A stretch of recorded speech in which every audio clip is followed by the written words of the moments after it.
La chronique livre d'Olivier.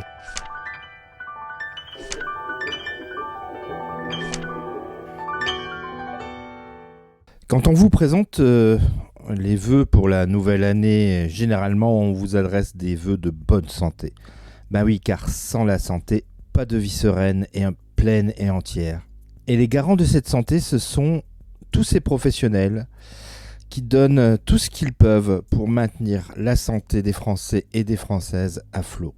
La santé française est malade, elle souffre, elle a mal, elle peine à se maintenir à flot, elle sature de demandes, d'injonctions, à faire plus avec moins, à faire mieux sans coûter plus, alors que les demandes évoluent et que les critiques fusent.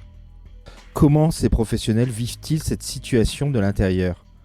Une partie de la réponse est donnée par Claire Vezin dans Blanche, son premier roman paru à la Manufacture des Livres. Vildeuil est une ville de petite couronne parisienne. Qu'a-t-elle pour elle de l'extérieur ? Pas grand-chose, pour ceux qui n'y vivent pas. Mais les locaux y sont attachés à leur centre hospitalier, comme Laetitia, infirmière à l'accueil, aux urgences, ou encore Jean-Claude, le chirurgien parisien qui y œuvre depuis la fin de son internat. Cet attachement va attirer Aimée, jeune interne en médecine qui choisit de faire un semestre aux urgences aux côtés de Jean-Claude, qu'elle connaît, son beau-père, avant qu'Arnaud, son fils, disparaisse dans la nature. Vient-elle y trouver du savoir ou de l'espoir ? Ce premier roman de Claire Vezin, elle-même praticienne en banlieue parisienne, prend aux tripes. Dire qu'il est prenant parce qu'il nous fait toucher de très près le quotidien des urgences serait un euphémisme. Blanche n'évite aucun sujet, comme la saturation des professionnels, les gardes non réglementaires, les erreurs de diagnostic. Le roman ausculte cette réalité sous différentes coutures, examine ses ficelles à travers l'œil de l'accueil des médecins, du chirurgien et de l'urgentiste.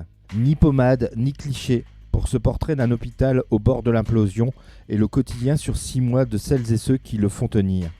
L'autrice fait jouer aussi un rôle majeur à cette ville inventée de Vildeuil, mais qui semble bien réelle, dont on voudrait se détacher mais qui attire comme un aimant, pour paraphraser Hayam. Blanche devrait être envoyée aux décideurs politiques pour comprendre réellement ce qui se passe dans ces établissements, comprendre ce qui s'y joue tous les jours, à savoir la vie des citoyens. Très bon roman, très bon premier roman de Claire Vezin.